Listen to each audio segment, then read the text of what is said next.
معزز ناظرین کرام، السلام علیکم ورحمۃ اللہ تعالیٰ وبرکاتہ۔ حضرت جبرائیل علیہ الصلوۃ والسلام پیغمبر اسلام صلی اللہ تعالیٰ علیہ وسلم کی بارگاہ میں حاضر ہوئے۔ چہرہ لٹکا ہوا تھا، چہرہ اترا ہوا تھا، بہت زیادہ پریشان حال تھے، بہت زیادہ غمزدہ تھے۔ پیغمبر اسلام صلی اللہ تعالیٰ علیہ وسلم کی نظر پڑی تو میرے آقا صلی اللہ تعالیٰ علیہ وسلم نے پوچھا، اے جبرائیل کیا بات ہے، کیا معاملہ ہے، آج تم بہت زیادہ پریشان حال دکھ رہے ہو، بہت زیادہ غمزدہ دکھ رہے ہو۔ تو جناب حضرت جبرائیل علیہ الصلوۃ والسلام عرض کرنے لگے، اے اللہ کے نبی، اے اللہ کے پیغمبر، یا حبیبی یا رسول اللہ صلی اللہ تعالیٰ علیہ وسلم، کل میں نے اللہ کے حکم سے جہنم کا مشاہدہ کیا۔ یا حبیبی یا رسول اللہ صلی اللہ تعالیٰ علیہ وسلم، جب سے میں نے جہنم کا مشاہدہ کیا ہے، جہنم کی بھڑکتی ہوئی آگ کو دیکھا ہے، جہنم کی سلگتی ہوئی آگ کو دیکھا ہے، جہنم کی حولناکیوں کو دیکھا ہے، جہنم کی سختیوں کو دیکھا ہے، جہنم کے درجات کو دیکھا ہے، یا حبیبی یا رسول اللہ صلی اللہ تعالیٰ علیہ وسلم، اس وقت سے میں بہت زیادہ پریشان ہوں، بہت زیادہ غمزدہ ہوں۔ تو میرے آقا پیغمبر اسلام صلی اللہ تعالیٰ علیہ وسلم نے ارشاد فرمایا کہ اے جبرائیل، مجھے بھی جہنم کے حالات کے بارے میں بتاؤ،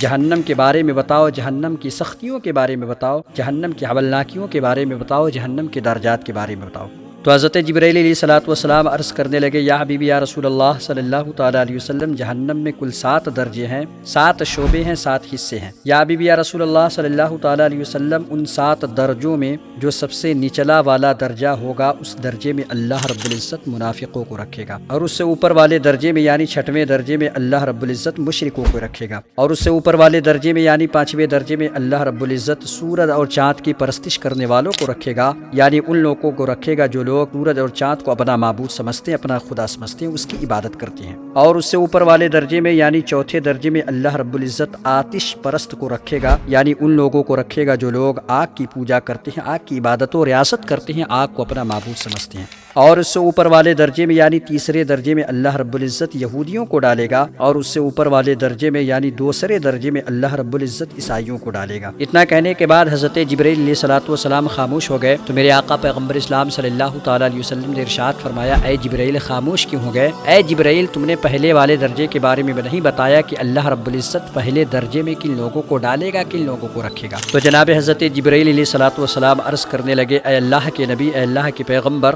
اللہ رب العزت جہنم کے پہلے درجے میں آپ کی گنہگار، سیاہ کار، خطا کار، بدکار امتیوں کو ڈالے گا۔ جیسے ہی میرے آقا پیغمبر اسلام صلی اللہ تعالیٰ علیہ وسلم نے سنا کہ اللہ رب العزت جہنم کے پہلے درجے میں میری گنہگار، سیاہ کار، خطا کار امتیوں کو ڈالے گا، پیغمبر اسلام صلی اللہ تعالیٰ علیہ وسلم بہت زیادہ رنجیدہ ہو گئے، غمگین ہو گئے، دکھی ہو گئے، پریشان ہو گئے۔ اللہ رب العزت کی بارگاہ میں دعائیں کرنے لگے، عریضہ پیش کرنے لگے۔ 3 دن تک پیغمبر اسلام صلی اللہ تعالیٰ علیہ وسلم مسجد میں آتے، نماز پڑھتے، اور نماز پڑھنے کے بعد فوراً اپنے حجرے میں چلے جاتے، کمرے میں چلے جاتے، اور اپنے کمرے کا دروازہ بند کر کے اندر بیٹھ کر روتے، گڑ گڑاتے، دعائیں کرتے، عریضہ پیش کرتے کہ اے میرے خالق، اے میرے مالک، اے پروردگار عالم، میری گنہگار امتیوں کو بخش دے۔ صحابہ کرام رضوان اللہ تعالیٰ علیہم اجمعین کی نظر پڑی، صحابہ نے دیکھا تو صحابہ بے چین و بے قرار ہو گئے، پریشان حال ہو گئے کہ پیغمبر اسلام صلی اللہ تعالیٰ علیہ وسلم پر یہ کیسی کیفیت طاری ہو گئی۔ مسجد میں آتے ہیں، نماز پڑھتے ہیں، نماز پڑھنے کے فوراً بعد اپنے کمرے میں چلے جاتے ہیں، اپنے حجرے میں چلے جاتے ہیں، اور کمرے کا دروازہ بند کر کے روتے ہیں، گڑ گڑاتے ہیں، دعائیں کرتے ہیں، عریضہ پیش کرتے ہیں۔ جب 3 دن مکمل ہو گئے، 3 دن گزر گئے، تو جناب حضرت ابو بکر صدیق رضی اللہ تعالیٰ عنہ کو رہان آ گیا۔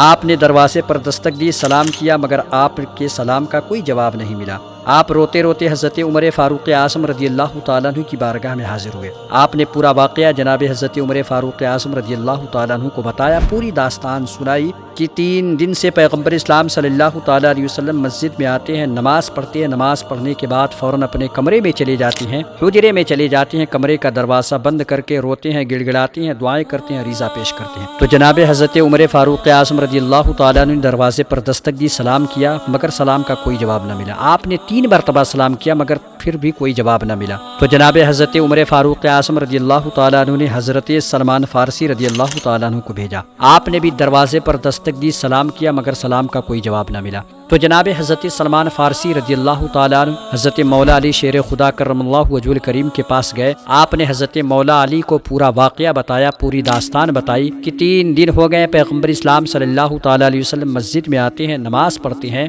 نماز پڑھنے کے بعد فوراً اپنے کمرے میں چلے جاتے ہیں، حجرے میں میں چلے جاتے ہیں، کمرے کا دروازہ بند کر کے روتے ہیں، گڑ گڑاتے ہیں، دعائیں کرتے ہیں، عریضہ پیش کرتے ہیں۔ تو جیسے ہی جناب حضرت مولا علی شیر خدا کرم اللہ وجہ کریم نے سنا تو آپ نے سوچا کہ جب اتنی بڑی بڑی ہستیوں کو سلام کا جواب نہیں ملا تو مجھے بھی نہیں جانا چاہیے، بلکہ مجھے پیغمبر اسلام صلی اللہ تعالیٰ علیہ وسلم کی شہزادی یعنی خاتون جنت حضرت فاطمۃ الزہرا سلام اللہ علیہا کو بھیجنا چاہیے۔ تو حضرت مولا علی شیر خدا کرم اللہ وجہ کریم نے خاتون جنت حضرت فاطمۃ الزہرا سلام اللہ علیہا کو پورا واقعہ بتایا۔ خاتون جنت حضرت فاطمۃ الزہرا سلام اللہ علیہا نے دروازے پر دستک دی، دروازے کے پاس آئیں اور دروازے پر دستک دی اور کہا ابا جان السلام علیکم۔ جیسے ہی میرے آقا پیغمبر اسلام صلی اللہ تعالیٰ علیہ وسلم نے اپنی شہزادی اپنی بیٹی خاتون جنت حضرت فاطمۃ الزہرا سلام اللہ علیہا کی آواز کو سنا تو میرے آقا پیغمبر اسلام صلی اللہ تعالیٰ علیہ وسلم نے دروازہ کھولا اور سلام کا جواب دیا۔ خاتون جنت حضرت فاطمۃ الزہرا عرض کرنے لگی ابا جان آپ پر کیسی کیفیت طاری ہو گئی ہے، 3 دن سے آپ اس کمرے میں تشریف فرما ہیں، مسجد میں جاتے ہیں، نماز پڑھتے ہیں، نماز پڑھنے کے بعد فوراً اپنے حجرے میں چلے آتے ہیں، کمرے میں چلے آتے ہیں، کمرے کا دروازہ بند کر کے روتے ہیں، گڑ گڑاتے ہیں، گھر بھی تشریف نہیں لے جاتے۔ تو میرے آقا پیغمبر اسلام صلی اللہ تعالیٰ علیہ وسلم نے ارشاد فرمایا اے میری بیٹی فاطمہ، اے میری شہزادی، اے میری لخت جگر، جبرائیل نے مجھے خبر دی ہے، جبرائیل نے مجھے آگاہ کیا ہے کہ اللہ رب العزت میری امت کو بھی جہنم کی بھڑکتی ہوئی آگ میں، جہنم کی سلگتی ہوئی آگ میں ڈالے گا۔ بس میری امت کا غم مجھے بہت زیادہ ستا رہا ہے، اس لیے میں اللہ رب العزت کی بارگاہ میں 3 دن سے دعا کر رہا ہوں کہ اللہ رب العزت میری گنہگار، سیاہکار، خطاکار، بدکار امتیوں کو بخش دے، ان کے لیے جہنم سے رہائی کا پروانہ لکھ دے۔ اتنا کہنے کے بعد پیغمبر اسلام صلی اللہ تعالیٰ علیہ وسلم سجدے میں گر گئے، رونے لگے، گڑگڑانے لگے، دعائیں کرنے لگے، عریضہ پیش کرنے لگے کہ اے میرے خالق، اے میرے مالک، اے پروردگار عالم، میرے گنہگار امتیوں کو بخش دے۔ اتنے میں اللہ رب العزت کا حکم آ گیا، اللہ نے ارشاد فرمایا وَلَسَوْفَ يُعْطِيكَ رَبُّكَ فَتَرْضَىٰ، یعنی اے میرے محبوب غم نہ کھا، پریشان مت ہو، میں تجھے اتنا زیادہ نواز دوں گا، اتنا زیادہ نواز دوں گا کہ تو راضی ہو جائے گا۔ جیسے ہی پیغمبر اسلام صلی اللہ تعالیٰ علیہ وسلم نے سنا تو آقا صلی اللہ تعالیٰ علیہ وسلم خوشی سے جھوم اٹھے اور میرے آقا پیغمبر اسلام صلی اللہ تعالیٰ علیہ وسلم نے ارشاد فرمایا اے لوگو،